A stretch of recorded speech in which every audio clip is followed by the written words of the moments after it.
क्यों गए हैं? इसके पीछे क्या रीजन है? इसके पीछे रीजन है अवतरण शब्द। हमें अवतरण शब्द की व्याख्या का आज तक भी पता नहीं है। अवतार और जन्म में क्या डिफरेंस है? जन्म किसको कहते हैं, अवतार किसको कहते हैं? क्योंकि ये बात मिस है। मैं आपको अवतरण की व्याख्या आप देने जा रहा हूं। 4 प्रकार के जन्म हैं। आप सोचते हैं हमने तो कभी एक ही प्रकार का सोचा था। देवी देवताओं का जन्म योग बल से होता था। वहां 90 एंगल पर यह सृष्टि थी। एक ही मौसम था, इसे श्री कृष्ण को गर्म कपड़ा नहीं दिखाया, एक ही ड्रेस दिखाते हैं हम, पीताम्बरी। नर नारी के हार्मोन्स इक्वल थे, इसलिए नर को दाढ़ी मूछ नहीं था। श्री कृष्ण श्री रामचंद्र के केस लंबे हैं पर दाढ़ी मूछ नहीं दिखाया गया, क्योंकि हार्मोन्स नर और नारी के इक्वल हैं, इसलिए दोनों में वासना नहीं थी। इसलिए श्री कृष्ण को संपूर्ण निर्विकारी कहा है, 100% प्योर। तो वहां योग उत्पत्ति चली है सत्युग त्रेता में, इसलिए 33 करोड़ देवी देवता नमो नमः। सबको नमन क्यों किया? क्योंकि सब योग उत्पत्ति के थे, प्योर सोल्स थी।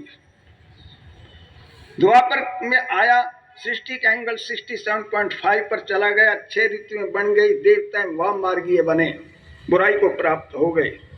तब शास्त्रों में आया है कि सृष्टि में मैथुन आ गया है, लोग घर बार छोड़कर जंगलों को चले गए थे, क्योंकि नर नारी के हार्मोन्स में 60-40 का डिफरेंस चला गया था और सेक्स क्रिएट हुआ था। द्वापर और कलयुग में वासना से उत्पत्ति है। ये दूसरी टाइप का बर्थ है। तीसरी टाइप का बर्थ अडॉप्शन है। आज किसी के बच्चे कोई अडॉप्ट कर लेता है, औलाद नहीं होती तो उसकी प्रॉपर्टी ले लेता है। जितने भी पैगंबर आए उन्होंने अपने शिष्यों को अडॉप्ट किया है। बौद्ध ने बौद्धि अडॉप्ट किए, क्राइस्ट ने क्रिश्चियन अडॉप्ट किए, मोहम्मद ने मुस्लिम अडॉप्ट किए, गुरु गोविंद सिंह ने 5 प्यारे अडॉप्ट किए थे। इसी तरह निराकार परमात्मा शिव भी कलयुग के एंड पर ब्रह्मा के ललाट से प्रकट होकर ब्राह्मण अडॉप्ट करता है। यही ब्राह्मण सत्यु के देवी देवता बनते हैं। तब कहा ब्राह्मण देवी देवता नमो नमः। कलयुग के एंड का ब्राह्मण जो गॉड द्वारा रचा जाता है वही देवता कन्वर्ट होता है, क्योंकि परमात्मा उनको प्योर कर लेता है। कलयुग के अंतिम काल पर यह प्रकरण चलता है। क्यों? कलयुग में सभी आसुरी संप्रदाय बढ़ जाती है। परमात्मा को सत्युग में दैवी संप्रदाय चाहिए। मनुष्य देवता की एक कर्त न लगे बार हमने कहा। कब बनाता है? कलयुग के अंतिम काल पर आकर पाप के पीरियड के एक्सट्रीम जब स्टेज होगी तब उतरेगा। तब भक्तों की परीक्षा लेगा कि कौन मेरा है, कौन भक्त मेरा है। वही उसको गुप्त रूप में आए को पहचानेगा। राइटरों ने एक चीज मिस कर रखी है साहित्य में कि परमात्मा जब अवतरित होगा उसकी पहचान का क्या मापदंड होगा, ये किसी ने नहीं दिया।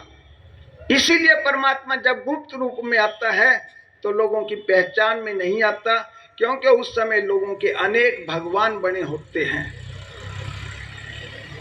परमात्मा तो साधारण रूप में उतरता है। देवताई चोले में गॉड नहीं आ सकता। श्री कृष्ण वर्ल्ड का सबसे सुंदर प्राणी है, सर्वांग सुंदर की डिग्री है। श्री कृष्ण के रूप में गॉड आ जाए तो कौन नहीं पहचानेगा? सब पहचान लेंगे। इसीलिए कलयुग के अंत में ना तो देवताई चोला है, ना देवता रूप में परमात्मा उतरता है। वो साधारण बूढ़े ब्राह्मण के रूप में धरा पर उतरता है। तब आकर वो गीता ज्ञान देता है। अवतरण देखिए, जितने पैगंबर आए हैं उन वो भी अवतार हैं, परंतु वो पावर्स के अवतार हैं, पैगंबरों के अवतार हैं, गॉड के नहीं है। राइटरों ने 24 अवतार दिखा दिए। गॉड का एक ही अवतार है, कलयुग के एंड का कलंकी अवतार। बाकी पर्सनैलिटीज के अवतार हैं। बुद्ध ने तपस्या, सिद्धार्थ ने तपस्या की, उसमें उसको एक ज्योति दिखाई पड़ी जो उसके अंदर प्रवेश कर गई। वो महात्मा बुद्ध की सोल थी। सेकंड सोल आती है पैगंबर में, फर्स्ट सोल कार्य नहीं करती, सेकंड सोल कार्य करती है। इसी तरह से क्राइस्ट में, इसी तरह से हजरत मोहम्मद में, इसी तरह से आदि शंकराचार्य में, जोशी मठ में उसने तप किया। उसने भी कहा कि एक ज्योति ने मेरे अंदर प्रवेश किया। स्वामी विवेकानंद कहते हैं मैंने भी ज्योति को देखा और वो मेरे अंदर एंटर कर गई। एक्स्ट्राऑर्डिनरी कार्य विदाउट सेकंड सोल नहीं होते। गुरु नानक देव में भी जब उन्हें तप किया, नानक ने, गुरु की सोल उतरी थी, वही गुरु की सोल 10वें गुरु तक गई थी। तब उसने कहा तो मैं 10वां जामा पहनकर तुर्कों का नाश करूंगा।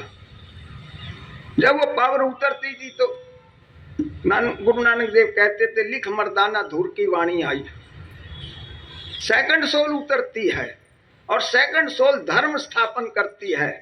परमात्मा भी ब्रह्मा के तन के द्वारा इस समय ब्राह्मण धर्म स्थापित कर रहा है और यही जाके सत्युग में देवी देवता कन्वर्ट होंगे।